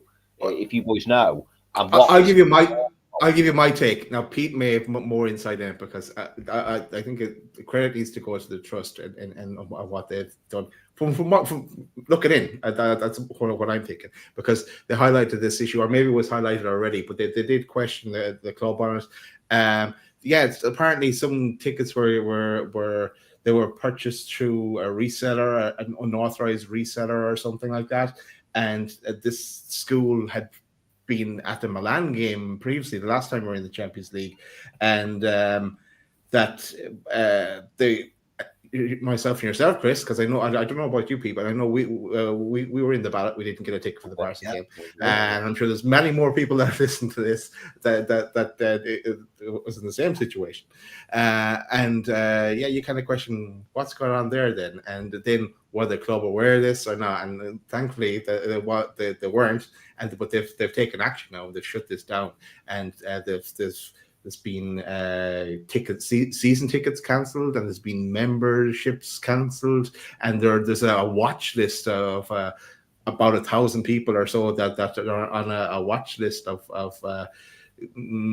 curious activity, let's say, on their account. So it's good to see that they're doing something about it, and it makes it fair going forward. But I'm going to say I'm not affiliated. I'm in the trust, but I'm not part of the trust board or anything like that. But I think well done to the trust for highlighting. And I know Lisa was interviewed on different things like that. So well done on that. But Pete, you might have more insight on it. Yeah, it's exactly what you've seen. But obviously the trust were had done some work on it in the build up to making it aware to people what that situation was. I'll be honest, just my opinion. I'm giving it as an opinion as a fan, not as a board member. But I think if it wasn't for the trust highlighting it, I don't think it would have ever been recognised, and we wouldn't have been able to sort of highlight people that have been doing it. And I think the tickets or the season tickets that have been sort of cancelled has been on the receiving end of those the trust raising the concern. So absolutely, you're right. The trust have recognised it. It was multiple schools, by the way, and a few people have put it in the chat. I'm obviously going to be very sort of restrictive on what I'm going to say. I don't want to say too much because we're, as a trust, I say we, but the team of people are working on various other things in relation to this. There's been a number of statements that have come out over the course of this evening or today. Mm. But yeah, we're aware of it, and we're raising it, and sort of long may it continue, because as we've said, we're all ballot members that have been unsuccessful in multiple ballots this season, and there's been so many, including those in the chat, that have also been unsuccessful, and to hear and see that that's happening is not okay. It really isn't. And it's not about the fact that they're in Dundee or anything like that. It's, I think if people had seen that they were sort of schools that were sort of hard to reach, I think it would have been maybe a little bit more understanding. But the fact that they're sort of like private schools, and if anyone knows about private schools, the amount of money that it costs to go to private school over a course of terms, each term within an academic year, it's very, very expensive. So they're families that have money and have capabilities of paying a lot of money. And if you look at Newcastle United in terms of the demographic that's built up in Newcastle United and the financial levels in the northeast, that doesn't reflect what schools in Dundee are paying. So then Newcastle United fans are absolutely right to have issue with that, considering Newcastle United fans, particularly in the northeast, give every single penny that they possibly can to support their club. So they're absolutely right well within their rights to feel aggrieved by the fact that other people that are paying third-party prices willy-nilly, just like this, to get a ticket for one of the biggest games, if not the biggest game. That's the funny thing. Season, and it's a special occasion. I was lucky enough to go to the PSG game. I was very, very lucky to be successful in the ballot and win that a couple of years ago. I was very lucky, and I understand my privilege to be in that position. So I completely understand why Newcastle United fans are frustrated and angry at the fact that this situation's happened. But as you said, Daz, the fact that the club have recognised it, they've actioned it, is the positivity that I needed. The fact that they're willing to action these things, and the fact that they're looking into these things, and the fact that they're doing something about it, that's positive. But what we need to ensure is that that sort of thing doesn't even come to fruition, that it doesn't happen again. It cannot happen again. Like, we are not in a position with St. James's Park being 52,800 and something seats. We are not in a position to give out tickets, or to have that amount of tickets. 45 tickets might not sound like a lot, but it is a lot for the fact that 110,000+ fans were waiting in a queue and for hours on end for a resale or kind of a general sale for tickets for Barcelona. 110,000, over double our stadium capacity for a minimal amount of tickets. It just shows the interest and the boom that Newcastle United have created right now. And this leads into a bigger point. And there's a point that Craig Hope talked on his piece earlier on today, and I'm kind of going off on a tangent here, but he talked about the stadium situation. There is no update on the stadium. David Hopkinson is obviously in position. He'll be a big part of action in this, and there is talk about a 65,000 seater stadium. For me, this situation with Barcelona shows that 65,000 is not enough. It is not enough. They are, and Craig Hope said it, they're talking about a stadium closer to 70,000. I even think at some point there needs to be, and there will be, an expansion even when that stadium is built and is ready. So a little bit like the Etihad, you build a stadium, but you build a stadium that has scope to be extended if needed. And I believe if we build a stadium that's big enough to be extended, I think at some point it will be extended. But it just shows the pull and the grab of Newcastle United and how big this club is becoming outside of the Northeast, and the interest of Newcastle United and how many people want to be involved, which is great in one sense, not so great in others.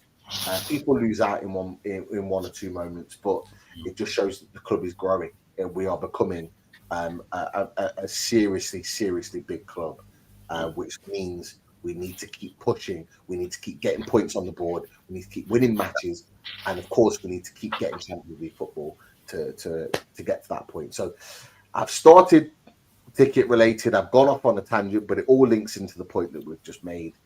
So hopefully, I've answered a few questions that people have in the chat. Yeah, no, I'm pleased you boys kind of covered that. I saw the news over it, but I didn't fully understand the story because I've just not had time to read about it. But I completely agree with what you boys are saying. I mean, a few people in the chat are saying, you know, they're only kids, and it's all about children, they're the future, and I completely agree with that. You know, we do want children going to the stadium.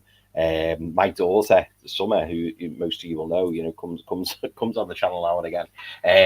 You know, she now absolutely adores Newcastle because she sees how much I adore Newcastle United, and that warms my heart. I absolutely love it. And if a ticket ever became available and it was a choice of whether Summer could go or I could go, I'd obviously want Summer to go in my place. But I think it's more about the club taking control of the situation, because, as Pete rightly said earlier, you know, it shouldn't be about who pays the most money gets the tickets, because that's not what this is about.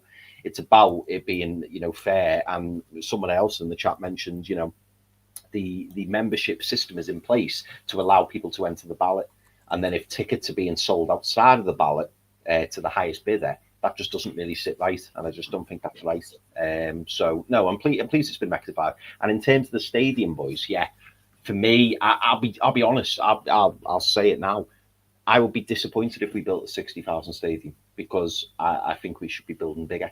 I think it should be bigger. We're 52 at the moment, and you're telling me that we're only going to get an extra 8,000. I just don't think. We live in a world where, you know, you meet, you supply to meet demand.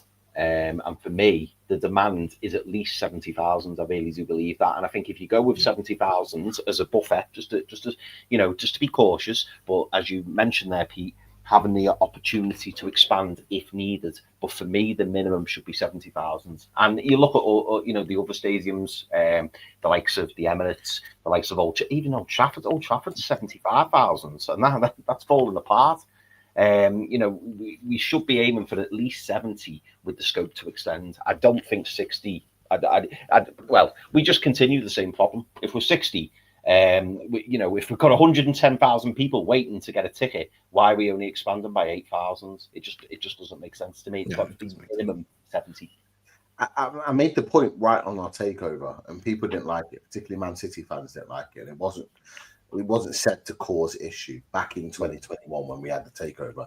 I said that Newcastle United are coming in to this takeover with a higher ceiling than Man City did, because our fan base is bigger than what Man City's was when they got taken over. It just was. Yeah. It just was, and it is. Yeah. We have more fans, maybe not now because of their success and how they've grown, but we have more genuine fans that support Newcastle United. And with our growth, we will grab even more to be at the point where we can regularly hit that number. I think we would regularly fill out 70,000 seaters. Absolutely. And with more growth and with more success and with more revenue that would bring, we would then grab more fans that would come and support Newcastle United, and it would be able to expand some more. Obviously, you've got to take in the hospitality thing, which is still a talking point and an issue for Newcastle United, because of how expensive the tickets have become, and they have become very, very expensive. We know that firsthand, having looked into certain tickets for this season. But it's an issue, but a new stadium would combat that a little bit, and having a bigger stadium would allow more fans to get in to watch Newcastle United. And some fans, there are a small selection of fans that left their season ticket behind because of Mike Ashley, and they have their reasons for. They can get back in the stadium for the general tickets and the ballots availability. It would give more opportunity for Newcastle United, and who knows, there may well be opportunities for season tickets for additional fans moving forward. And I think Newcastle fans would absolutely grab that up if that was to ever become a possibility. So there's lots of opportunities and lots of open opportunities for Newcastle fans to get tickets, whether it's through a potential, fingers crossed, season ticket opportunity, general sale and ballot, And then hospitality, if people are willing to pay for it and people have the money, it just gives a greater opportunity to more fans to get into the stadium. So we don't have the high levels of disappointment that we feel right now. All of us, we all feel disappointment. We've all put ourselves into ballots and been unsuccessful on many occasions. There's so many fans in our chat that constantly put in there, put in 5-6 ballots, 0 success. That was last season. Some fans only got like 1 successful ballot over a course of a whole season. That should not be happening. It should not be happening. We should have an opportunity where as many fans as possible should be getting into the stadium to support and back our boys. And that's what needs to happen. Now, we might have to wait a few years for that with the stadium being built, but it will give us longevity that as many fans as possible can get in to support Newcastle United. And that's the most important thing. Yeah, absolutely. Anything else before we wrap, boys? I know we need to do our predictions, but what just 2 more, I would say, boys. Well, no, 3. We've got 3. I'll hit the 3. I'll do the easy one first. So Jeannie Esteban Alden says, thank you, Jeannie Esther, for your question. Will you have a Barca away days with a Barca fan or maybe a La Liga expert like Seven Hunter? We haven't, well, I don't think we discussed that, have we? Well, I haven't discussed it. No comments, Chris. No, yeah, sorry. We need to talk. We need to talk. And yes, that is definitely happening. There is an away days. There is a Barca fan, and you are not going to want to miss it. So be there, be square, keep your notifications on because it is coming next week. Ooh. Well. Right. So next question from Andy Ford, and Andy Ford says, "Does anyone else worry about Bruno for Saturday? He only arrives back tonight from Bolivia. Biggest concern is an altitude game takes a lot out of you. I'd save him for Barcelona, to be honest. I mean, we didn't touch on the possibility of resting our captain for this Wolves game. I mean, is it? I'm not saying it's not a fair and reasonable shout from Andy because it will have taken a lot out of him, that game, no doubt. But can we leave our captain out when we've yet to win a game this season? Can we do that? For me, no. I did see someone put that on Twitter as well, and I kind of what when I saw that. Then yeah, look, I see the logic in that, but it's Bruno. He's pivotal to us, and he drives us forward. The passion he exudes, and I do have no problem taking him off again on the 60-minute mark. But we need to have a good 60 minutes then, because that's a few that we're thinking of resting. But he has to start. He has to set the example, set the tone for the game, and then we can we'll hopefully we'll be able to afford to rest him. Now there is a bit of a gap. Like this, it's Saturday for the Wolves game and it's Thursday, so it's not too bad. He'd be able to rest up from then on. I'd go easy on him then after that.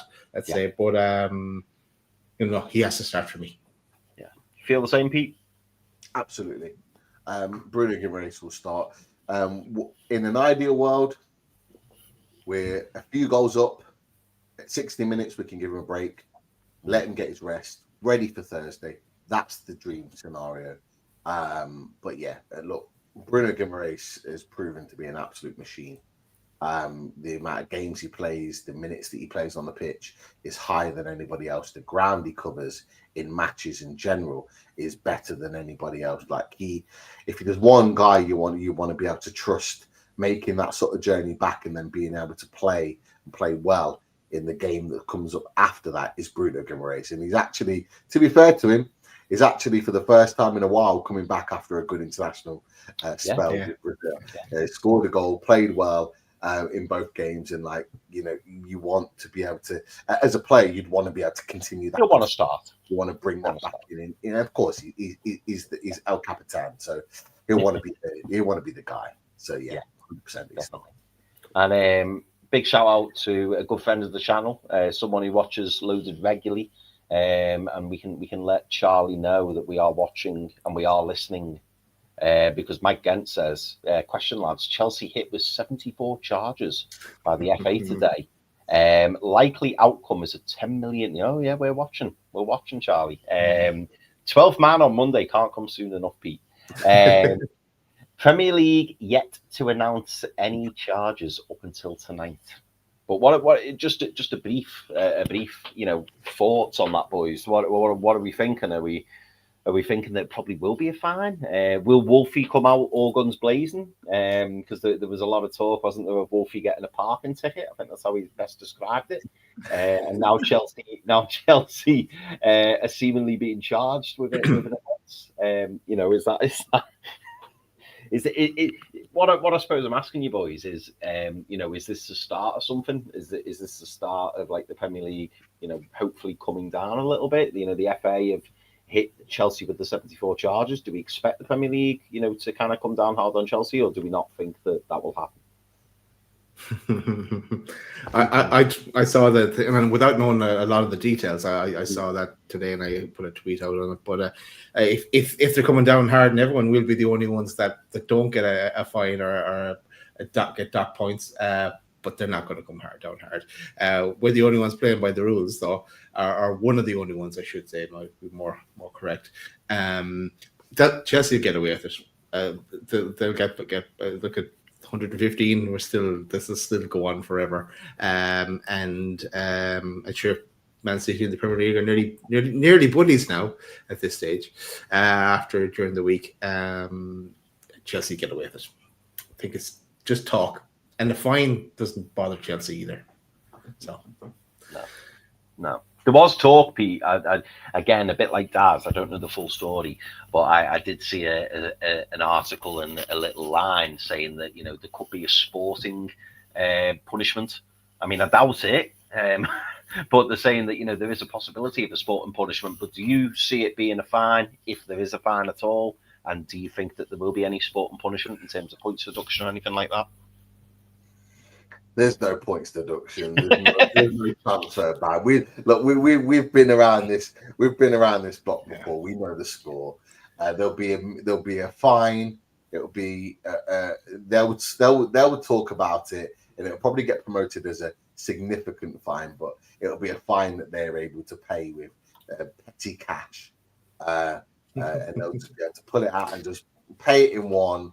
And go, yeah, great deal, good deal. The fact that it's being promoted that they're already close to coming to some form of agreement means it's going to be something really minor and something really not necessary and needed, or something that's not really going to bat an eyelid, which is going to frustrate the hell out of me. But that's the reality. So you can talk about 115 charges for Man City, and they can drum up all this interest, but then 74 charges for Chelsea are just like, yeah, little fine. No big deal. And it just you got to then ask the question, what is a big deal these days? If 74 charges aren't a big deal and it's just worth a little fine, if 115 charges are just going to be kind of agreed out of court, we don't know the situation on that, but just kind of a slap on the wrist and maybe a bit of a fine then. What is actually viable for points deductions? What is actually viable for serious foul play? You got to then weigh it up. But look, Chelsea have had a knack of getting away from things. They'll get away from it again. You mentioned Charlie. He doesn't really even seem bothered about it because he knows his club. He knows his club will pay the almighty dollar. A few Todd Bowley bits of cash thrown out, and it's all settled. So I got excited to begin with, and then quickly realised that it's probably not going to come. Yeah, Strasbourg appears. Yeah. One of my biggest frustrations when it comes to these fines that clubs receive. I hate, and I will always hate it. The way they say that the Premier League or the FA, I think it's Premier League, but the Premier League and the club are in discussion over what the fine will be. That really, really irritates me, and it narks me because, as everybody was probably already thought of and pointed out, if I get caught for speeding, I then don't contact the authorities and go, right, okay, well, I think a tenner is a reasonable fine, but what do you think? Should we go with a tenner? It's like that just doesn't happen anywhere else. It's like they should be given a fine, and that's what they've got to pay. But for some reason, there's negotiation, and they discuss over what the final figure should be, and it just doesn't seem right, does it, at all? It just it stinks. It really, really does. You do something wrong, and then you get to negotiate how much of a fine you pay. Very strange. Very, very On strange. that note, Chris, how is the car? Last time I heard it was up in box. Yeah, no, it's all right, mate. Up to now, That's it's good. all right. Up to now, it's got its MOT next week, so I'm being cautious and touching wood here. So yeah, it's got its MOT next week, but fingers crossed, all okay. Get it through its MOT, get it through a service, and then I might be getting rid of it. Might be time for a newbie. That's what On that note as well, we still have to do that loaded giveaway. we do. I could Let's do give my that on card away. Saturday. Let's do that on Saturday. We haven't done that. Before the MOT, just give it away. Yeah, you definitely need an in motor, and we definitely need to do a giveaway, and we definitely need a new sponsor, and I think we've got one. We've got a new sponsor, so we're back with Football Prizes. Great to be back in partnership with Football Prizes, and there is a massive Newcastle United competition. Away the lads, as you can see on there. It's a mega Newcastle United prize. Bruno Guimaraes signed shirt and custom LED framed Newcastle United shirt with an inbuilt TV. Oh, what? Oh. It sounds pretty good. It sounds to the point where I want to be involved in Inbuilt TV. Yeah. Can we win? TV. Can we win? We can enter. Of course we can. But you guys, you Newcastle fans in the chat, you can enter as well. So make sure you get involved in this. Now, there is a loaded code, especially for us, seeing as we're in sponsorship with them. If you type in loaded 10, you are in with a shout of reduced prices and making sure that you can get the best deal possible to win that particular prize. Loaded 10, that is the code. Football Prizes, and Bruno Guimaraes signed shirt with an LED built-in TV. That is the prize. I've got questions here, Pete. So this TV, can I play Anthem, or is it going to be just? Or you could maybe set it up to just to play the cup final over and over again.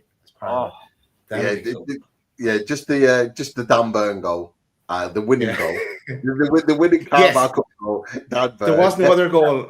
Or did Will Asula score one? I think it could have been Will Asula might have scored one. Was it Jacob Murphy? Could have been Jacob Murphy. Jacob Murphy finish. Jacob Murphy on the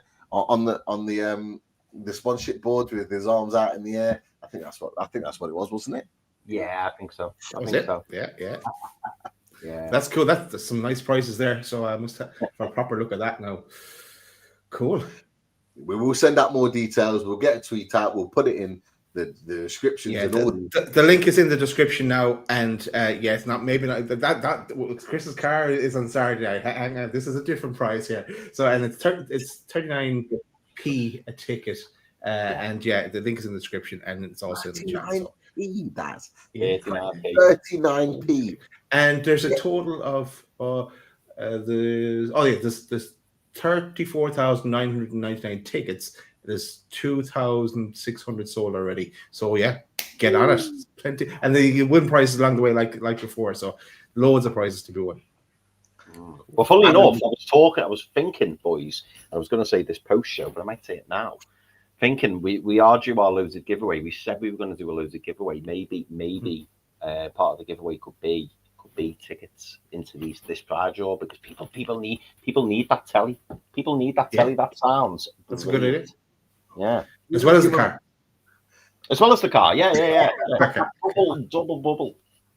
Bruno Guimaraes signed shirt, LED TV. Oh, 39p. It's on the Santi list. Definitely. And it is. We have 21 days left. So I think the deadline is Friday the 3rd of October, I believe, something around those lines. At 7:30 p.m. it says, and the competition is ticking down. So still lots of time to put your payments in. Obviously, paydays and various other things may well fall into that bracket, but get involved. I know we're going to be putting our 39p's in. You get yours in, Do it in bulk. Give yourself the best opportunity to win that prize. Let me just say it again. A mega Newcastle United prize. Bruno Guimaraes signed and custom LED framed Newcastle United shirt with inbuilt TV. You didn't hear that wrong. Inbuilt TV. Get involved in that. That's our sponsor. Loaded Mag. Football prizes. Cool. Deal No signed. Barca tickets in there. No, No. Oh, okay. No. Just check it. no. We No. avoided that saga, that's for sure. Okay. Imagine There's 45 in there. So. 5 tickets to the Barca game. Oh god, that would blow up, wouldn't it? Yeah, no, that was a joke, by the way, everybody. We don't have 5 tickets to give away. Just in case anyone clips that, we don't have 5 tickets to give away. That was just a joke. Yeah. We are allowed to joke on this channel. We are allowed to joke. Don't worry, Bobby. Don't worry. The radiators have not gone away. We're still in partnership with Russ, with the radiators. The mini radiators are safe. They're safe. Mini radiators. Yeah, we're good. We're good. What's just the time? Right, boys. Predictions. Let's get our predictions out there. So, Dave suggested he thought it would be a Newcastle 2-1. He was hoping for a 1-1, potentially. From a Wolves perspective, what's our perspective in terms of this? So, lots of Chris and Carl tweets or messages that are going out there right now. Chris, what do you think the score is going to be on Saturday come 5 o'clock? Are you hoping for a win? Are you expecting a win? What's the score?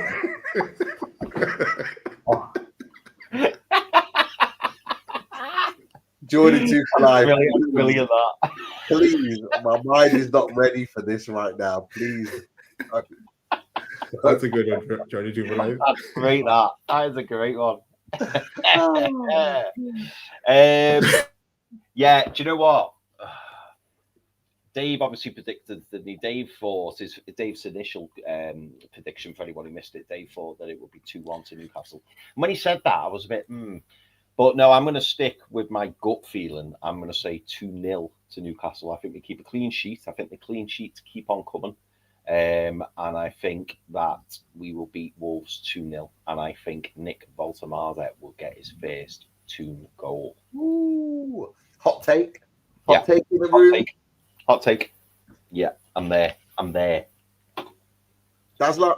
What did you say, Chris? Sorry, what was the score? 2-0. I went, mate. 2-0. It was a bit of a long answer, but yeah, 2-0. Yeah. And that's my score as well. 2-0. Not copying Chris, but that wasn't what was in my head. And I'm expecting one each. One from Nick Voltemade and one from Wisa. Why not? Let's do it. 2-0, and hopefully at least one of them before 60 minutes, so that we can maybe think about taking a 1 or 2 off. Yeah, absolutely. I wasn't going to do this at the beginning of the show, but the show has made me feel confident about the game, so I'm going to go Newcastle 3-0. I'm going to go confident. Lots of 3-0s, Pete. Lots of 3-0s. Okay, so I'm with you, people that put 3-0 in there. I'm going to go 3-0, and I'm going to go a goal scorer. I'm going to throw out there is Jacob Ramsey. Ooh, I'm feeling he's going to nick a goal on Saturday. So I don't know who the other 2 goal scorers will be. I would love a Nick Voltemade. I would love a Wisa, or one of them, or both. But I'm putting myself out there by saying I think Jacob Ramsey may well put the ball in the net. So that's what I'm going to stick to. I'm mindful, and Dave said it. He was saying a lot of Newcastle fans that he's speaking to are thinking it's going to be 3s, 4s, 5s. And we've done this before. We've come unstuck. So I was a bit hesitant to say this, but I just feel this is a fresh start for Newcastle United. This is their opportunity to really kind of put literally close a chapter on what happened in the summer in the early part of the season. And I would love us to go and really make a statement. So yeah. Really cool. Dave was excellent actually at the earlier part of the show as well. He was excellent watching about it. So well done, Dave. Well, why do Irish assassin. Madman. Danger powers. What have I done? Is that because of the 3-0? 3-0, I think. Yeah, I think that's why. I'm just being confident. Like, I always back my boys. I always back the boys. You know how I'm like. Right, boys. I think it's time to probably wrap up. We'll be back for a reaction show on Saturday night. Yes. We've now promised a big match preview as well, so keep an eye on that with the guests. So keep your eyes peeled on that. You're not going to want to miss that one. And yeah, we'll decide everything as we go through the week. But thanks for joining the boys at the start and joining us all to close out the show. But see you on the next one. Get on the football prices while you can, because there's instant wins along the way as well. So go check that out. But shout out to Russ and the Radiators as well. Good night, everyone. See you on the next one.